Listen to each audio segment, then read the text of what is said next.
Dewch ni weddio. Diolch yn ei ti unwaith eto, Dduw, am y fraint o gael dod ger dy fron. I ni'n cyflwyno'n hamser i ti ac yn gofyn i ti drwygarhau i dywallt ysbryd arnom i ddod i'n plith. I ni'n gofyn hyn o trwy enw ac heiddiant ein harglwydd Iesu Grist. Amen. Gwnewch ni ddechrau trwy gannu'r emyn rhif 240 o gariad anfeidrol ei faint fod llwch mor anheilwng yn cael y fath fraint. 240 yn ei sefyll i'w chanu.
Croeso i'n gwasanaeth. Fe fydd na luniau ysgam yn dilyn yr oedfa, drws nesaf yn y neuadd. Fydd ein cwrdd gweddi misol yn cael ei gynnal ar y drydydd nos Iau o'r mis, sef Ionawr 16. Hoedfa nesaf pnawn Sul hanner awr 3. Wrth i ni gymryd y casgliad, gwn ni ganu tra'r ein heistedd emyn rhif 132, 132.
Byddai'n darlleniad o lyfr yr actau, yr 20fed benod, actau penod 20, ac yn dechrau yn adnod 17.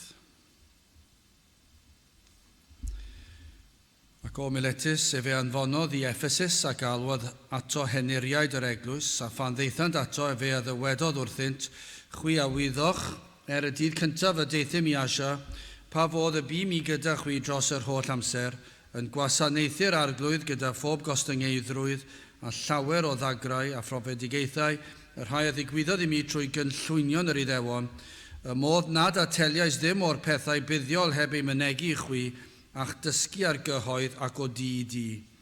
Gan dystiolaethu yr Iddewon ac i'r groegiaid hefyd, yr edi feirwch sydd tuag at Dduw a'r ffydd sydd tuag at ein harglwydd Iesu Grist. Ac yn awr wele fi yn rhwym yn yr ysbryd yn myned i Jerusalem, heb wybod y pethau a ddigwydd i mi yno, eithyr bod yr ysbryd glân yn tystio i mi ym mhob dinas gan ddywedyd fod rhwymau a blinderau yn fy aros. Ond nid o'i fi yn gwneithio'r cyfrif o ddim, ac nid gwerthfawr gennyf fy einioes fy hun, os gallaf orffen fy ngyrfa trwy lawenydd a'r weinidogaeth a dderbyniais gan yr arglwydd Iesu i dystiolaethu Efengyl gras Duw. Ac yr awr hon, wel mi a wn na chewch chwi oll ymysg yr rhai y bym i yn tramwy yn pregethu teyrnas Dduw, weled fy wyneb i mwyach. Oherwydd pahamr ydw i fy'n tystio i chwi y dydd heddiw, fy mod i yn lan oddi wrth waed pawb oll.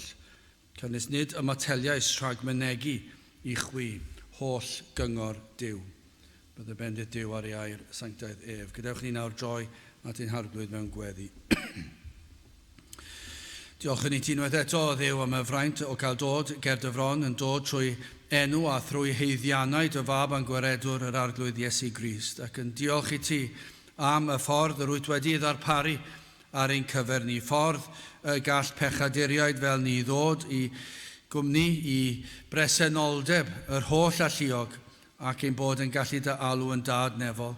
Ac i ni'n gallu gwneud hynny oherwydd yr hyn a wnaeth yr arglwydd Iesu Grist trosom.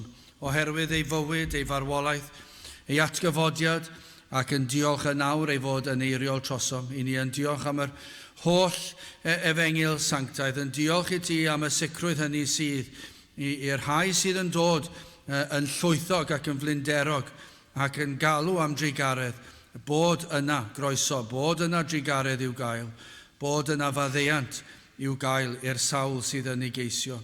O Dduw, i ni yn diolch i ti felly am yr newyddion da yma ac yn gweddio y bydd dy ysbrydu ar waith yn ein plith ni wrth i ni gyhoeddi y newyddion da yma unwaith eto, wrth i ni ddechrau cyfnod newydd blwyddyn arall. I ni'n gweddio o Dduw y bydd y cyfnod yma yn gyfnod y byddi di yn gweld yn iawn i ymweld mewn ffordd arbennig, y byddi di yn gweld yn iawn i ddod lawr i'n plith, gymaint o angen sydd.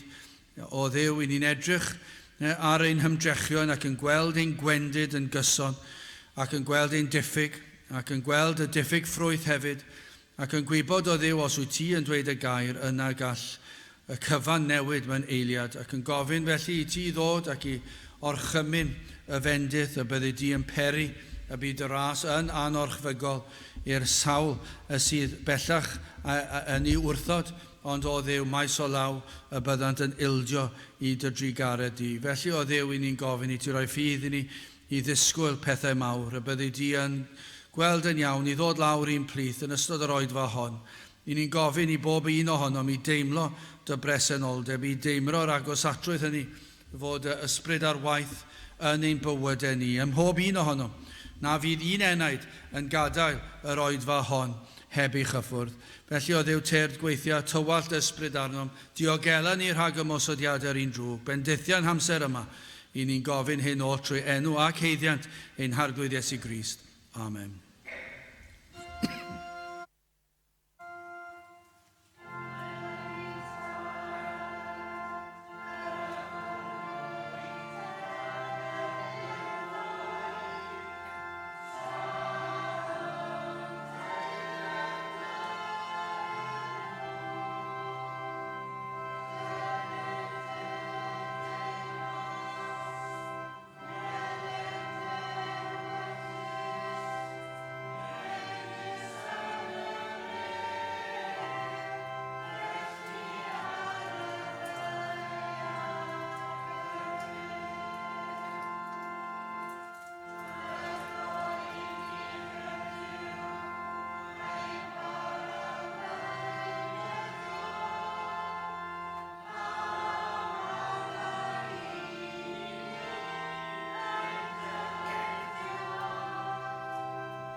Dewch ni ganu emyn rhyw 376 o iachawdwriaeth gadarn o iachawdwriaeth glir.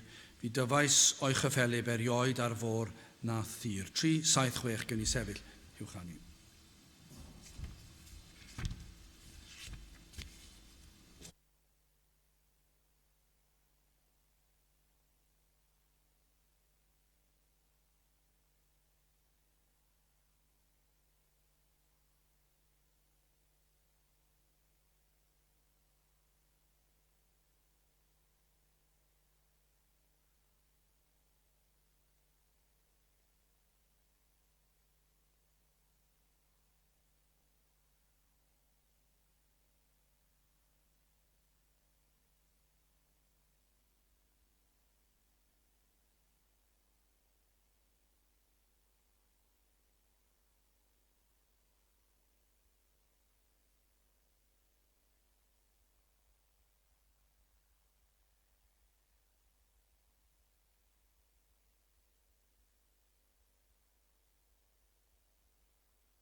Bydd aw'n testyn o lyfr yr actau, yr 20fed benod, actau penod 20 ac adnod 26 a 27.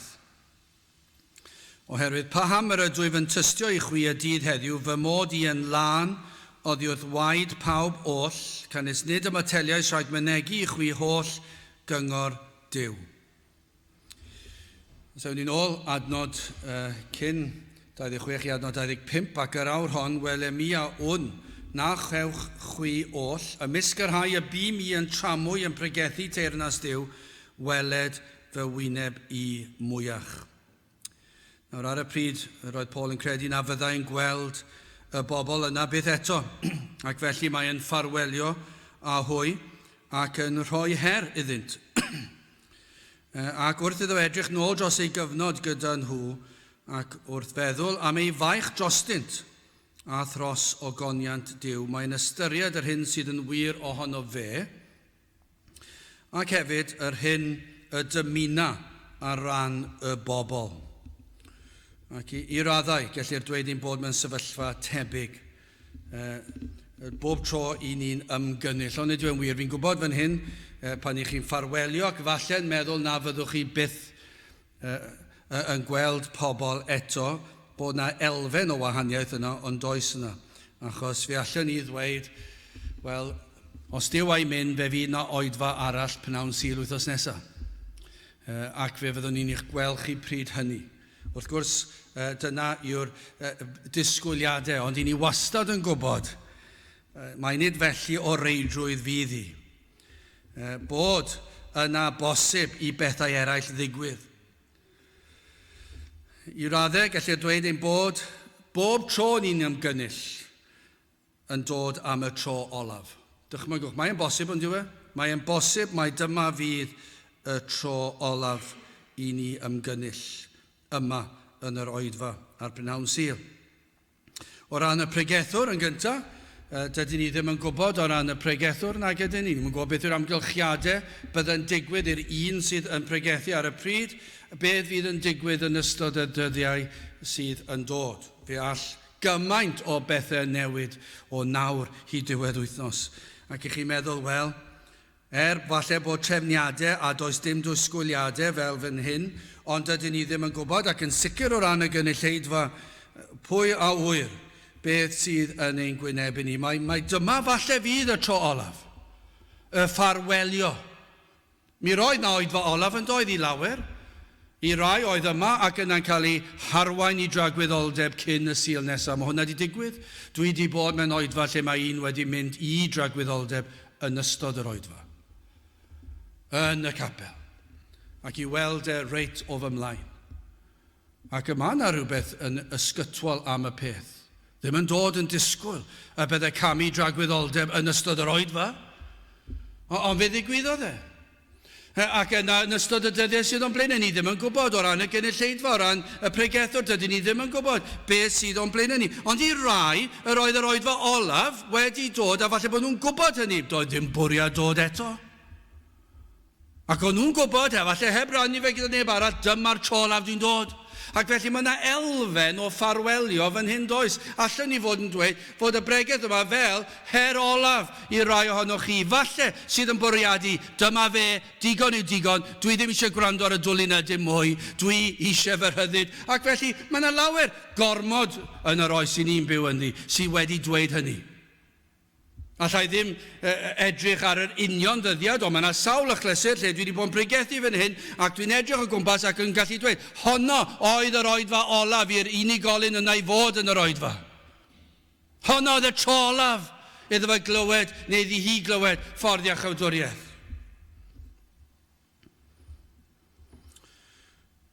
Gall hon fod yr oedfa olaf i rai ohonoch chi yma heddi.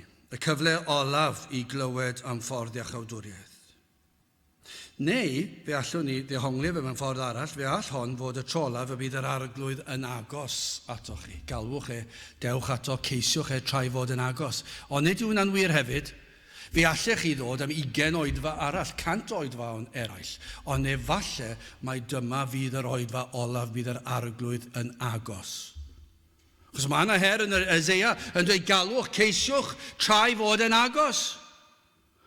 Ac felly, fe ellir dweud hyn, mae yna adeg pan nad yw e'n agos. Ac efallai mai dyma fydd yr oedfa lle ni'n gallu ffarwelio chi, ffarwelio a cyfle olaf i glywed ac i ymateb. Efallai bod yna dynerwch nawr, ond falle erbyn diwedd y dydd, fyddwch chi wedi caledu gymaint, mai dyma fydd y cyfle olaf. Ffarwelio. Felly mae yna gyfrifoldeb ar bob un ohonom ni. Pan ych chi'n meddwl am ddiwedd flwyddyn a dechrau blwyddyn arall, ni'n ffarwelio ar un flwyddyn ac yn croesawu blwyddyn arall, ond yn meddwl falle bod ni'n ffarwelio gyda'r rhai.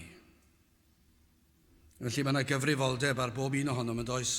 Mae yna gyfrifoldeb fel ni'n gweld gan Paul fan hyn i gyhoeddi gair Duw yn ffyddlon. Ac mae yna gyfrifoldeb hefyd yn ôl yr adnodau yma i chi wrando ac i ymateb. Dyna i chi gyfrifoldeb. Mae yna gyfrifoldeb i wrando ac i ymateb. Wel, yn gyntaf hoffwn ni edrych ar bod yn ffyddlon i'r dasg ac yn sicr mi roedd Paul. Ac yn ail, cyhoeddodd holl gyngor Duw ac yn olaf yn drydydd rhybydd o esgelistod. Wel, yn gyntaf, ffyddlon i'r dasg. Dyna chi gyfrifoldeb a oedd gan Paul, a phob un sydd wedi ei galw i gyhoeddi fforddi a chawdwriaeth. Dyna chi gyfrifoldeb, mae'n anferthol yn diwe. 2 Timotheus 4 adnod 7 i 8. Dyma beth wedodd, Mi a ymdrechais ymdrech deg, mi a orffennais fy ngyrfa, mi a gedwais y ffydd.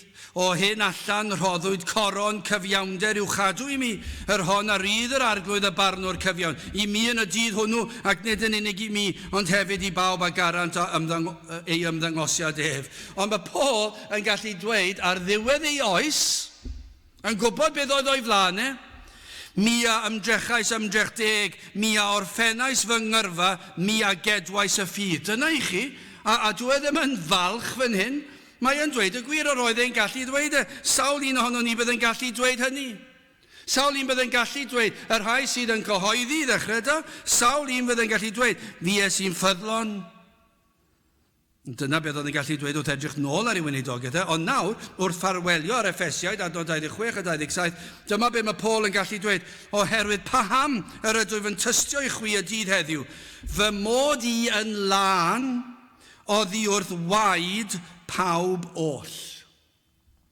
Canis nid y mateliais rhag mynegu I chwi holl gyngor Duw. Mae e'n ddieuog o'i gwaed nhw.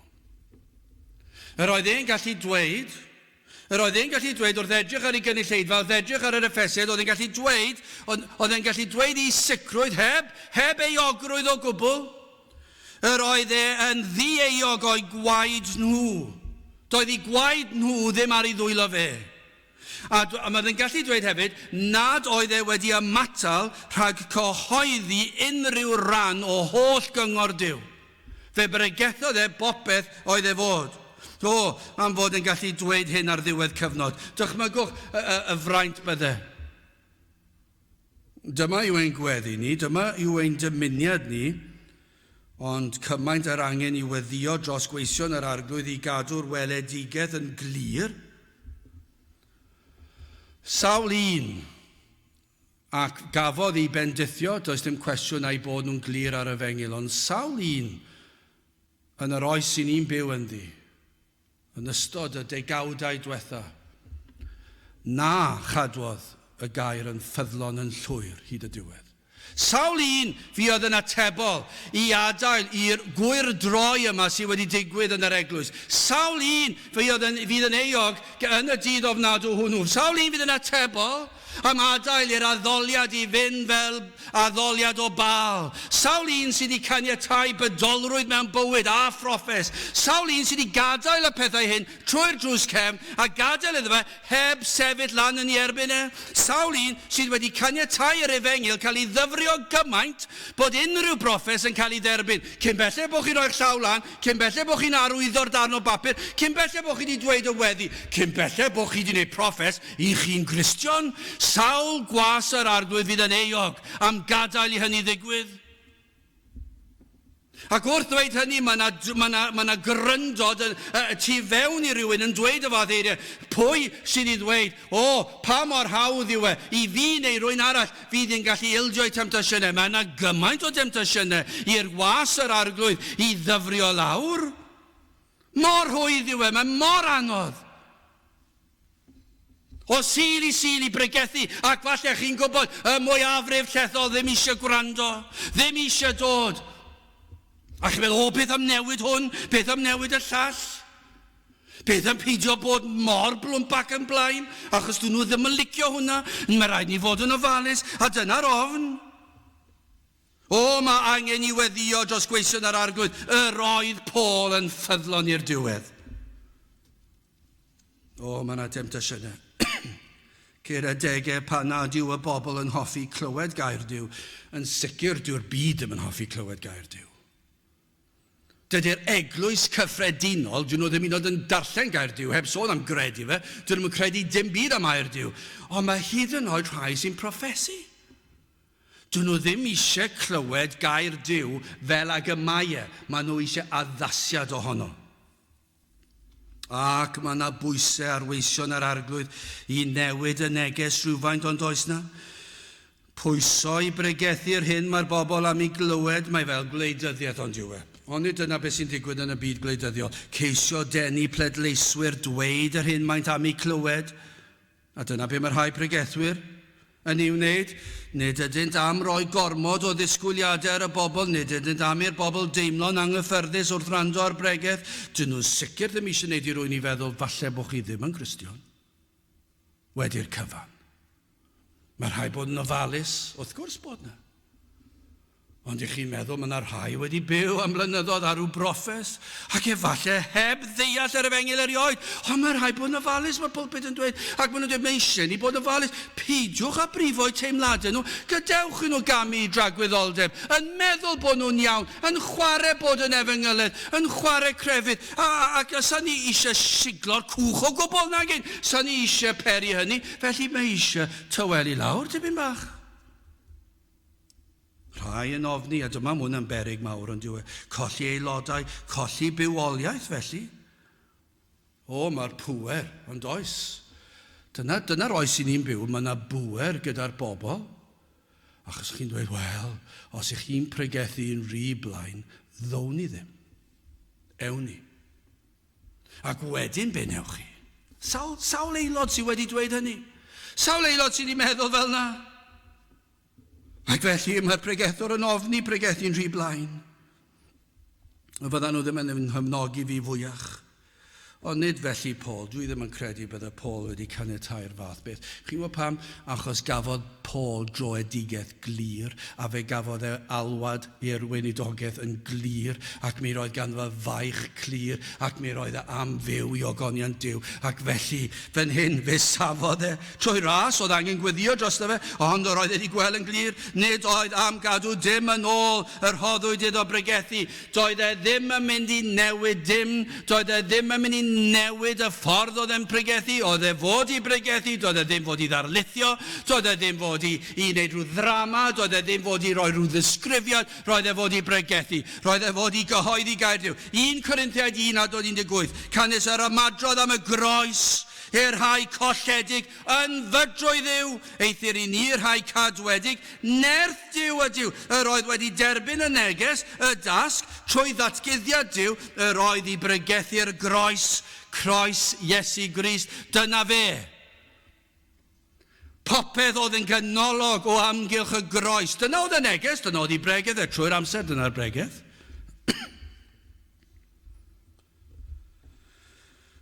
Ond yr oedd y neges a gafodd yn anfydrwydd i'r colledig.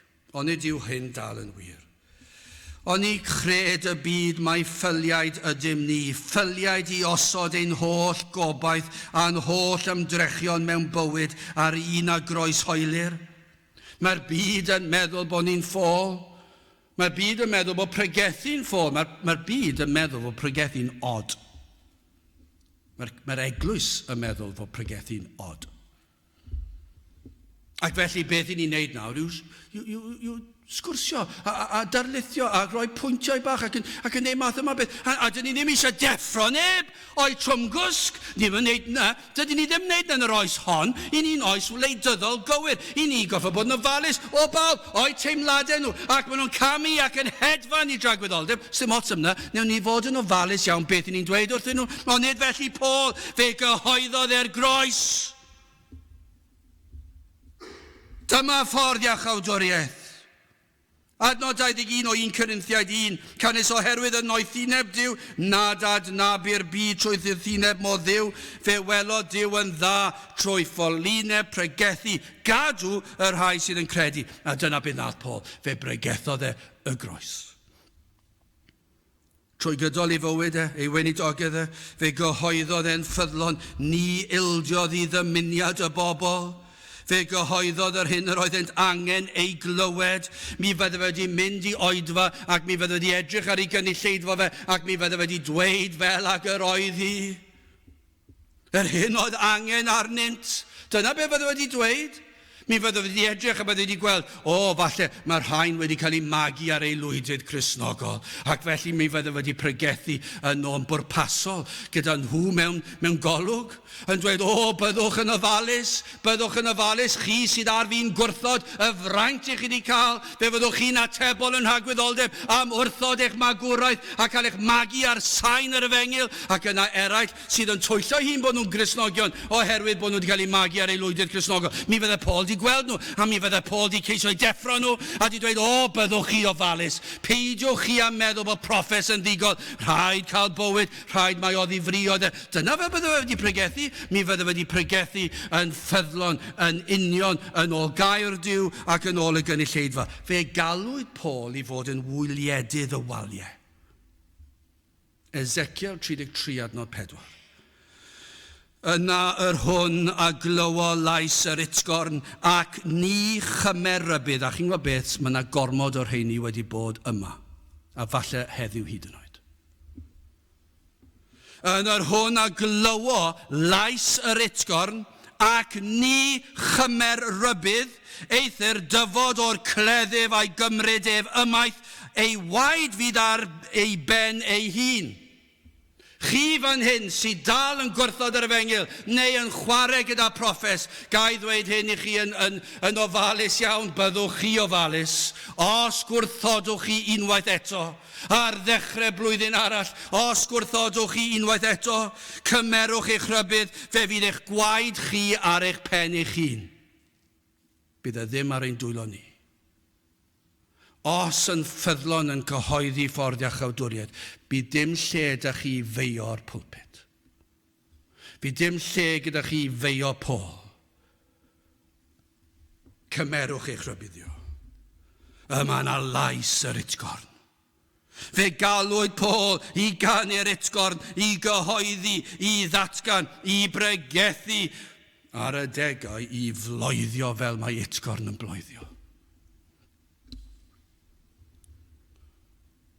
Ond dyna yw canu'r utgorn. Deffrwch, mae yna beryg ar y ffordd. Beth oedd gwyliedydd y waliau yn neud yn yr hen ddyddiau? Dychmygwch y beth.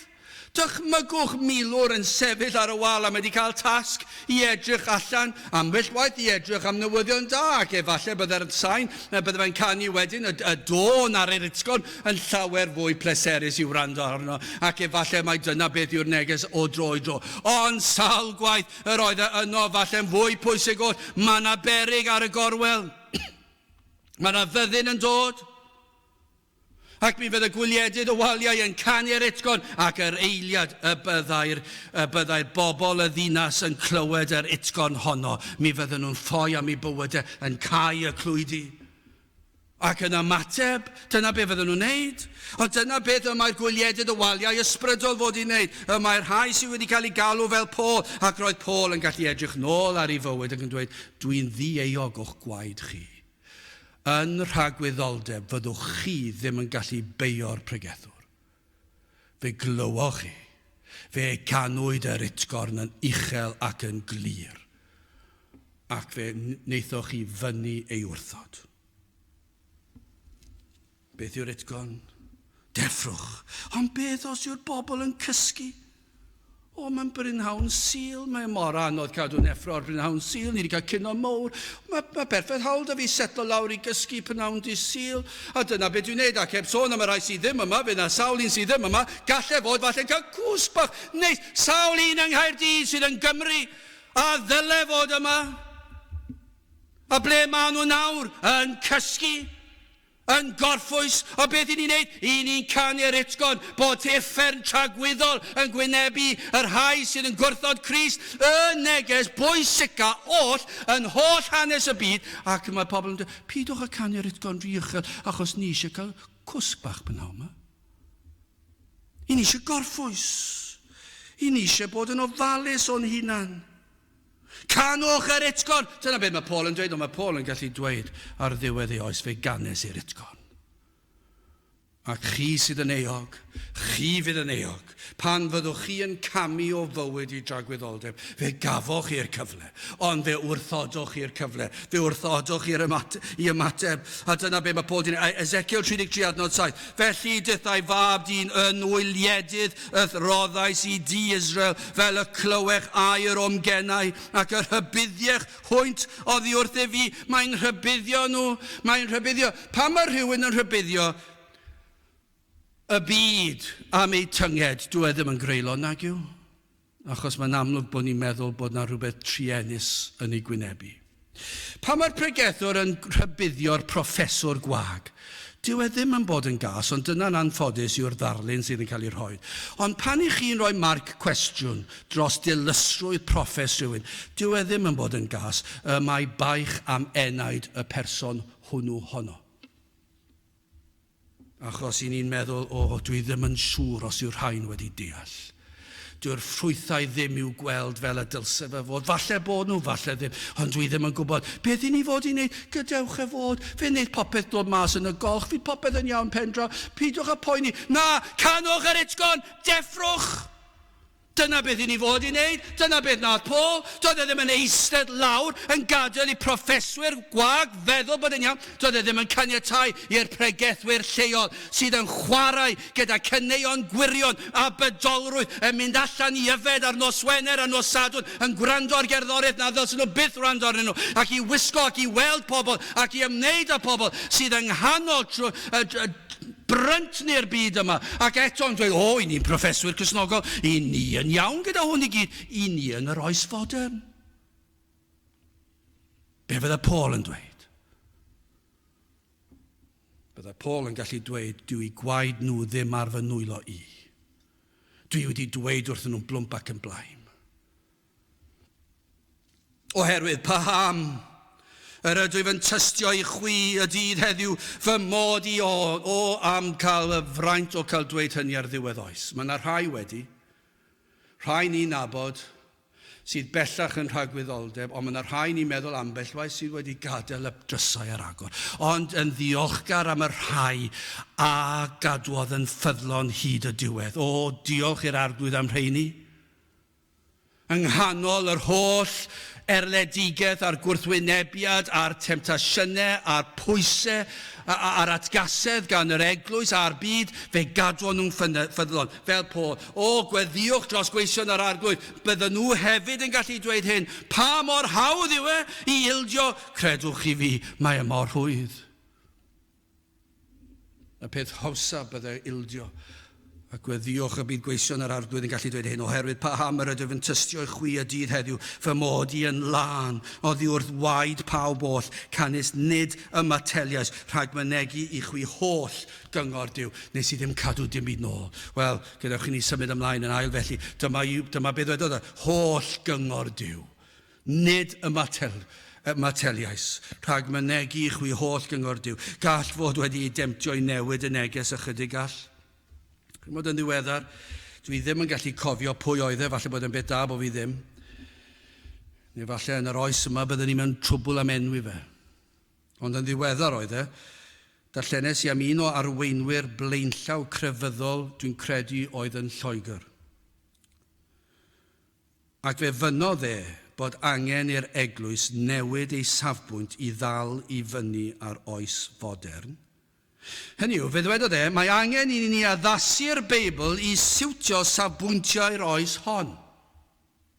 Dyna beth ddwedodd Hynny yw, ac roedd hyn yng nghyd-destun Moesau.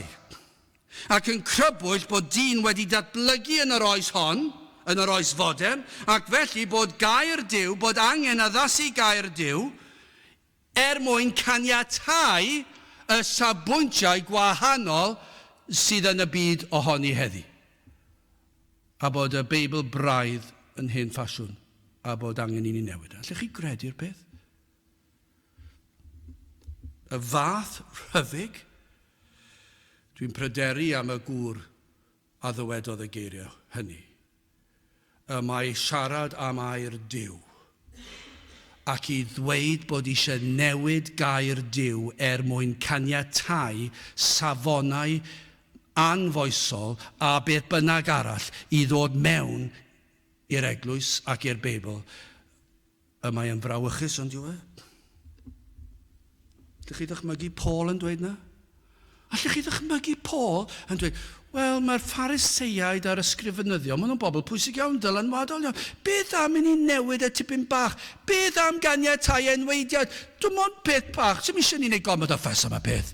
Dyw e ddim yn cael gormod o effaith ar yr Efengyl, mae'n cael effaith anferth ar yr Efengyl. A maen nhw wedi sbwylo'r Efengyl yn syth, gan dweud bod angen enweidiad, ond yr oedd wedi ddeall do. Ond mae'r oes yma heb I ddeall e. Does dim llawer ar ôl yn yr oes yma sydd wedi deall yr Efengyl. Maen nhw'n caniatáu I bethau newid trwy'r amser, ond nid felly Paul. Does dim hawl gan yr un person I dynnu ffwrdd o air Duw, ac hefyd does dim hawl I ychwanegu at air Duw, nid oes hawl gan weision yr arglwydd I orbwysleisio un agwedd. Dyma I chi broblem arall yn y byd Efengylaidd, hyd yn oed y byd Efengylaidd diwygiedig, gorbwysleisio agweddau allanol mwyn wneud iddyn nhw edrych yn ysbrydol. Mae'n wneud I chi feddwl odyn nhw wedi deall yr Efengyl. Maen nhw'n dweud popeth yn iawn. Maen nhw'n edrych y darn. Pan maen nhw'n edrych fel bydden nhw, Ond y gorbwysleisio ar agweddau na ddylid gorbwysleisio, ac yna eraill yn esgeluso agweddau o'r air Duw, y dylsen nhw mwy o bwysles arno. Allwn ni ddim gorbwysleisio, allwn ni ddim esgeluso. Dim un rhan o'r Efengyl. Mae e'n beryglus I wneud y naill neu'r llall. Rhaid rhoid pwyslais sydd yn yr ysgrythyr. Dyna beth ni'n goffo wneud. Beth bynnag yw'r athrawiaeth, rhaid rhoid y pwyslais mae'r ysgrythyr yn rhoid i'r athrawiaeth. A'r gydbwysedd mae'r ysgrythyr trwy air Duw wedi rhoid I ni. Dyna'r pwyslais. Rhaid cadw at air Duw I ni gyhoeddi hyd yn oed y darnau sydd yn anodd I pregethu. Mae adegau lle mae darnau sydd yn anodd I pregethu. Byddai Paul wastad yn ddoeth wrth pregethu. Mae'n anodd pregethu am uffern. Un o'r pethau fwyaf anodd I bregethu amdano. Ond os nad I chi wneud mae'r gwaed ar eich dwylo. Mae'r rhaid pregethu'r holl gyngor Duw, rhaid pregethu etholedigaeth, mae'r oedd Paul yn ei wneud doedd ddim yn cadw nôl, ond yw'r bobl ddim yn licio etholedigaeth, dyn nhw ddim yn licio hwnna, maen nhw'n cyhyddo Duw o fod yn anheg. Pwy yw nhw I gyhyddo Duw o fod yn anheg? Rhaid pregethu'r holl gyngor Duw. Ond mi fydda fe'n ddoeth hefyd. Mi fydda fe'n ddoeth wrth bregethu. Ni fyddai mynd allan o'i ffordd I dramgwyddo. Ni fyddai yn dweud pethau mwyn brifo. Yr oedd yn ddoeth bob tro. Yr oedd yn edrych ar ei gynulleidfa. Ac yn pregethu yn ôl y gynulleidfa. O dan arweiniad yr ysbryd glân. Ni chyfaddawdodd ar air Duw mewn unrhyw fan. Cyhoeddodd holl gyngor Duw, yr holl Efengyl fe gyhoeddodd groes. Popeth yn ymwneud â'r groes, fe ai yn ôl at y greadigaeth. Pan syrthiodd Adda ac Efa, fe nath enwi Adda ac Efa. Dy pobl heddi ddim yn credu bod Adda ac Efa yn bodoli. Bod nhw erioed wedi bod. A maen nhw'n edrych arnoch chi, fe bethau chi'n hirt. Arch Noa wedi bod ar y ddeiar bod na gwch mawr ac anifeiliaid. Na, dyw hwnna ddim yn bosib, mae'r byd yn dweud. Be chi'n neud, cadw draw o bregethu'r fath beth? I ni'n pregethu dyna beth ddigwyddodd. Fe bregethodd Adda ac Efa, fe ddaeth pechod mewn i'r byd. Ond yw yn gymaint o gadarnhad o wirionedd gair Duw wrth ddarllen hanes y cwimp ac wrth weld hanes y byd ers hynny. Ac I ni'n gweld fod yr ysgrythyr yn gwneud perffaith synwyr. Does dim un ffaith yn edrych allan o'i le. Mae'r disgrifiad sydd yn Genesis a beth oedd yn mynd I ddod o ganlyniad i'r cwimp yn union fel I ni'n gweld heddi. Does dim byd I ni'n cael syndod. I ddweud y gwir, I ni'n gallu dweud be fydd y blynyddoedd nesaf fel. Achos mae'r gair Duw wedi dweud wrtho ni. Mae wedi dweud yn glir wrtho ni. A dyma be bregethodd Paul. Bod dyn mewn angen oherwydd y cwimp, oherwydd pechod. Dyna beth oedd e'n pregethu. Fe gyhoeddodd am ddifrifoldeb yr afiechyd yma, ei fod yn farwol, fod pechod yn farwol, bod e'n achosi marwolaeth corfforol, ysbrydol, tragwyddol. Fe bregethodd y mater anodd o golledigau tragwyddol. Fe bregethodd mae un ffordd yn unig oedd ysgoi hyn. Un yn unig gall fod wedi delio a'n cyflwr, ac mae Crist Iesu oedd hwnnw. Rhaid oedd iddo ddod a byw bywyd perffaith. Dyma be bregethodd Paul, holl gyngor Duw. Fe ddwedodd Paul, mae nid trwy iddewiaeth y mae achubiaeth. Fe ddwedodd trwy Grist. Dim un crefydd arall eilyn addoliaeth. Dim un ohonyn nhw'n mynd i achub yr enaid. Does dim proffes wag gyfleus yn mynd i achub yr enaid. Rhaid mae gwaith o ddifri ydoedd. Ac yr oedd yn pregethu hyn. Mae Crist yw'r ffordd. Ac mae hwn a ddaeth a byw bywyd perffaith. Ac yna fe aeth i'r groes, a chymeryd ein cosb ar y groes yn ein lle. Fe bregethodd am ddigofaint y tad, rhain oll yn faterion anodd i bregethu, yn sicr wrth wynebu torf gwrthryfelgar a balch. Cynulleidfa balch, llawn casineb, ond fe bregethodd yr un peth. Fe bregethodd yr Efengyl i'r rheini doedd ddim eisiau clywed e. Fe bregethodd mae gwirth oedd achubiaeth. Fe bregethodd mae gwaith yr ysbryd glân yw'r cyfan. Bod angen iddo fe blannu hedyn o fywyd a sancteiddrwydd yn yr enaid. Fe bregethodd mae rhodd i'w ffydd. Mae Duw sydd yn rhoi ffydd i chi gredu. Fe bregethodd am edifeirwch. Nath e ddim pregethu am proffes. Fe nath e bregethu am y broffes lawn. Ffydd ac edifeirwch, a sancteiddrwydd, a dywioldeb. Fe bregethodd bod angen troi o bechod, wrth geisio achubiaeth. Fe bregethodd bod angen ffrwyth edifeirwch ar ôl credu, ac fod hwnna'n brawf bod y gwirth wedi digwydd. Fe bregethodd fod y Cristion yn byw bywyd sanctaidd. Nath e'n atal, dim nath e'n dal nôl ar ddim byd. Fe bregethodd holl gyngor Duw ac yn olaf yn drydydd. Mae yna rybydd o esgelistod. Rhybuddiau Paul yn y fan yma. Yr arweinwyr, yr henuriaid yn yr eglwys yn Ephesus. Ac felly hefyd, gweision yr arglwydd dros y canrifoedd yn cael yr un rhybydd i gadw yn ffyddlon at air Duw, at yr Efengyl. Edrychwch ar adnod 28 o'r benod yma. Yn syth ar ôl y testyn, dyma be mae Paul yn dweud. Edrychwch gan hynny arnoch eich hunain, ac ar yr holl braidd, ar yr hwn y gosododd yr ysbryd glân chwi yn olygwyr, i fugeilio eglwys Dduw, yr hon a bwrcasodd fe a'i briod waed.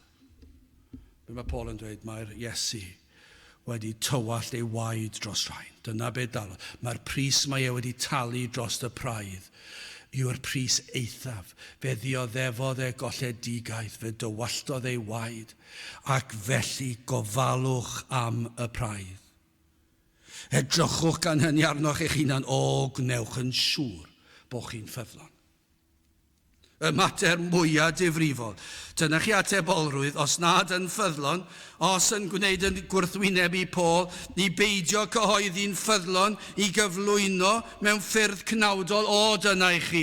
Dyna i chi atebolrwydd fi gan rhai, ac yn gweddio na fyddwn ni'n euog o hyn, ac felly gweddiwch dros ddiogelwch gweision ffyddlon yr arglwydd, holl ddyddiau ei bywyd, na fyddant yn cael ei temtio i ildio i'r temtasiwn, ac i newid y neges, i newid y dull. Sawl un sydd wedi dod mewn i'r eglwys ac wedi caniatáu addoliad bydol, pregethu sydd ddim yn pregethu mwyach, sydd wedi troi cefn ar eneiniad yr ysbryd glân. Efallai mae dyna falle yw'r pechod mwyaf oll. Yw troi cefn ar ysbryd glân yn dod lawr ac arddeliad ar y pregethu. A'r rhai sydd yn dweud does dim fath beth. Yr rhain yn atebol. Mae'r oes yn ddifrifol, mae'r eglwysi yn marw ar ei traed, ac i ni'n gweld yr Efengyl ddim yn cael ei ffregethu, ac mae'r fath atebolrwydd, ac yr oedd Paul yn ffyddlon. Ac oedd yn dweud, edrychwch, na fyddwch chi'n ildio i'r temtasiwn, na fyddwch chi'n colli'r weledigaeth. Cadwch yn ffyddlon chi henuriaid yr Effesiaid. Cadwch yn ffyddlon at air Duw. Peidiwch â newid. Ond hefyd mae yna rybydd yma i bawb sydd yn dod i gliw yr Efengyl. Fel dywed ynghynt wrth yr Iddewon, grandewch, dyma beth oedd chydig o benodau'n flaenorol, penod 18 o actau adnod 6, a hwythau wedi ymosod yn ei erbyn a chablu fe asgydwodd ei ddillad ac a ddywedodd wrthynt, bydde, dyma beth mae'n dweud wrth y bobl sydd wedi gwrthod yr Efengyl. Bydded eich gwaed chwi ar eich pennau eich hunain, glân ydw i fi. O hyn allan, mi a af at y cenhedloedd. O, mae hwnna'n frawychus yn dweud. Dychmygwch bod yno pryd hynny. Ar sawl yr Iddewon oedd yno. Ac oedd yn gwrthod yr Efengyl a'i calonnau yn galed ac yn dweud, dwi ddim yn gwrando. Dwi eisiau'r byd. Ac yna i Paul ddweud, bydded eich gwaed chwi ar eich pennau eich hunan. Pam glân ydwyf fi. Dwi ddim yn eog bellach. Chi di clywed. Chi di clywed bod na gobaith i'w gael. Chi di clywed bod ma ddeiant pechodau. Chi di clywed bod heddwch a Duw. Chi di clywed bod bywyd tragwyddol ar gael. Ni di dweud wrthych chi sut i'w gael i ddod a nedifeirwch at Grist, at y groes, a chyffesu ac edifyrhau, ac wrth ddod bod yr ysbryd glân yn rhoi ffydd i chi gredu. Os ych chi'n dweud, o, dwi wedi trio credu, nagych, chi ddim wedi dod at y groes, achos os ych chi'n dod at y groes fel hyn, mae'r ysbryd glân wastad yn rhoi rhodd o ffydd i chi gredu yng Nghrist. Celwydd os ych chi'n dweud yn wahanol. Chi ddim wedi dod erioed achos y sawl a ddaw ato nis bwriaf allan byth. Mae'n derbyn pob un. Ac felly gallwn ni ddweud o leia yr oedfa hon, mae'ch gwaed chi ar eich pennau eich hunan. O, mae yna rai dros y blynyddoedd wrth droi cefn yn meddwl nhw sydd yn gwneud y penderfyniad a'i bod nhw mor ddoeth, bod nhw wedi gweithio fe mas. Bod nhw wedi gwrando ar y byd ac wedi gwrando ar yr eglwys ac wedi penderfynu wrth pwyso a mesur, na, mae'r byd yn lot yn well, dwi ddim yn mynd i cael fy nhwyllo gan yr eglwys mwyach. Ac maen nhw'n troi cefn, ond dychmygwch cyhoeddiad fel hon. Bydded eich gwaed chwi ar eich pennau eich hunan glân ydw fi ac yna hwn o hyn allan mi af at y cenhedloedd, dwi'n troi cefn arno chi. Chi wedi cael eich cyfle. Rhoddodd bob cyfle i'r rhain, ond fe wrthodo nhw. Ac felly, yr oedd ei gwaed ar ei pennau hunan. Oherwydd paham yr ydwyf yn tystio i chwi y dydd heddiw, fy mod i yn lan oddi wrth waed pawb oll. Dyna be mae Paul yn dweud. Ezekiel 33 adnod 4 eto, a 5. Yna yr hwn a glywo lais yr utgorn, ac ni chymer rybydd. Eithir dyfod o'r cleddif a'i gymryd ef ymaith ei waed fydd ar ei ben ei hun, fe a glybu lais yr utgorn, ac ni chymerodd rybydd. Ei waed fydd arno. Ond sylwch ar hwn. Ond yr hwn a gymero rybydd, a wared ei enaid. Dyna chi ddiwedd yn Ezekiel. Dyna chi ddiwedd yr adnod 5. Ond yr hwn a gymero rybydd a wared ei enaid. O, fyddwch chi'n cymryd eich rybuddio. Mae yna lawer sydd mor falch bod nhw ddim yn cael eu rybuddio.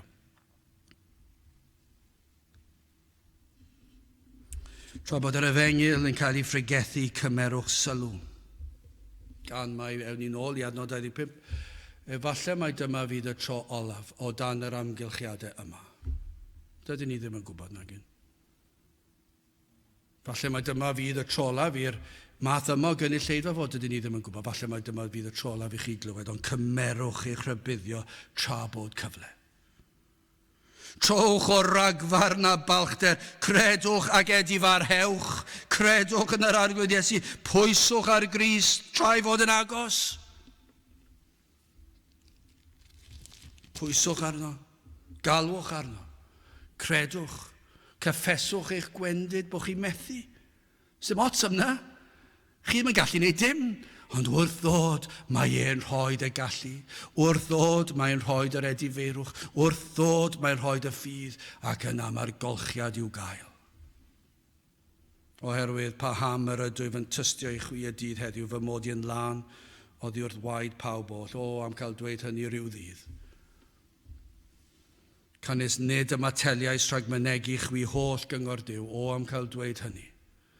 Na fi na demtasiwn i ildio i bwysau'r oes, ond i gyhoeddi holl gyngor Duw. Dyna beth nath Paul. Ac i chi wedi cael eich rybuddio heddi. Ac o na fyddwch chi yn ymateb ac yn dod at Grist tra ei fod yn agos. Gadewch i ni weddio. I ni yn diolch i ti o Dduw am dy drigareddau am y rhybuddio sydd yn dy air, ac yn gweddio o Dduw, y bu na rai yn cymryd sylw i'r utgorn sydd yn cael ei chanu, i'r rhybuddio sydd yn cael ei chyhoeddi, ac y byddant yn dod â nedifeirwch a ffydd at droed y groes. Tyrd gweithio yn ein plith, i ni'n gofyn hyn o trwy enw ac heiddiant ein harglwydd Iesu Grist. Amen. Dewch ni orffen ein gwasanaeth trwy ganu'r emyn rhif 288, mi glywaf dyne'r lais yn galw arna fi i ddod a golchi meiau i gyd yn afon Calfari. 288, gen i sefyll i'w chanu.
A nawr bydde di ras i'n harglwydd Iesu Grist a chariad Duw a chymdeithas yr ysbryd glân fod gyda chwi oll hyd byth. Amen.